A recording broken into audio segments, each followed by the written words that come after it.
ഇന്നത്തെ വീഡിയോയിൽ വളരെ പ്രധാനപ്പെട്ട ഒരു കാര്യമാണ് ഞാൻ നിങ്ങളുമായിട്ട് ഷെയർ ചെയ്യുന്നത്. ഇത് മഴ നനഞ്ഞൊരു ഫോണാണ്.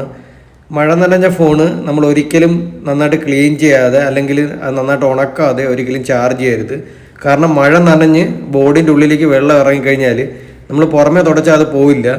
നമ്മൾ കൊണ്ടുപോയി ചാർജ് ചെയ്യുന്ന സമയത്ത് സർക്യൂട്ട് പലതും ഷോർട്ടായിട്ട് ഫോണിൻ്റെ ബോർഡ് കത്തിപ്പോവും. അങ്ങനെ മഴ നനഞ്ഞൊരു ഫോണാണ്. ഇപ്പോൾ മഴക്കാലമായതുകൊണ്ട് മിക്ക ഫോണുകളും നനയാനുള്ള സാധ്യതയുണ്ട്. വാട്ടർ പ്രൂഫ് ആണെങ്കിലും ഒരുപാട് വെള്ളം നനഞ്ഞു കഴിഞ്ഞാൽ ഉള്ളിലേക്ക് വെള്ളം ഇറങ്ങാൻ സാധ്യതയുണ്ട്.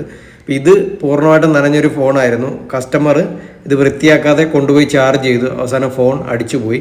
ഇനി ഇതിൻ്റെ ബോർഡ് ഞാനിവിടെ കാണിച്ചു തരാം. ഇതാണ് ആ ഫോണിൻ്റെ ബോർഡ്. ഇവിടെ നോക്കിക്കഴിഞ്ഞാൽ കാണാം ഇതിൻ്റെ കംപ്ലീറ്റ് പാർട്സും വെള്ളം നനഞ്ഞിരുന്നതാണ്. അതറിയാതെ ചാർജിലിട്ടു, ബോർഡ് ഷോർട്ടായിട്ട് മൊത്തത്തിൽ കത്തിപ്പോയി. അപ്പം നിങ്ങളുടെ ഫോൺ നനഞ്ഞു കഴിഞ്ഞാൽ നിങ്ങൾ ധൃതി വെച്ച് ചാർജ് ചെയ്യരുത്. ചാർജ് ചെയ്താൽ ഇതേപോലെ വെള്ളം നിൽക്കുന്ന ഭാഗങ്ങളാണ്. ഈ ബോർഡിൻ്റെ ഈ ഭാഗത്തൊക്കെ വെള്ളം ഉണ്ടായിരുന്നതാണ്.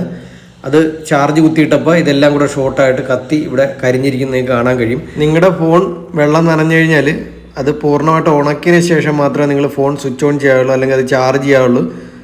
വെയിൽ കിട്ടുന്ന സമയമാണെങ്കിൽ വെയിലത്ത് വെച്ച് നന്നായിട്ട് ഉണക്കുക. ഇനി വെയിൽ കിട്ടിയില്ലെങ്കിൽ വീട്ടിൽ തേപ്പൊട്ടി ഉണ്ടെങ്കിൽ ഇതേപോലെ തേപ്പൊട്ടി ഓണാക്കി വയ്ക്കുക.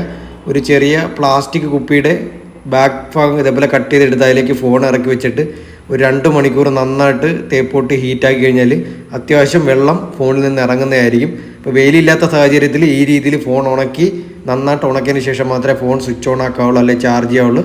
അല്ലെങ്കിൽ ഫോൺ അടിച്ചു പോകുന്നതായിരിക്കും. ഒരുപാട് പേർക്ക് ഈ മണ്ടത്തരം പറ്റിയിട്ടുണ്ട്. അപ്പോൾ ഈ കാര്യങ്ങൾ ശ്രദ്ധിക്കുക. വീഡിയോ ഇഷ്ടമായിട്ടുണ്ടെങ്കിൽ ഒന്ന് ലൈക്ക് ചെയ്യുക, ഷെയർ ചെയ്യുക, സപ്പോർട്ട് ചെയ്യുക.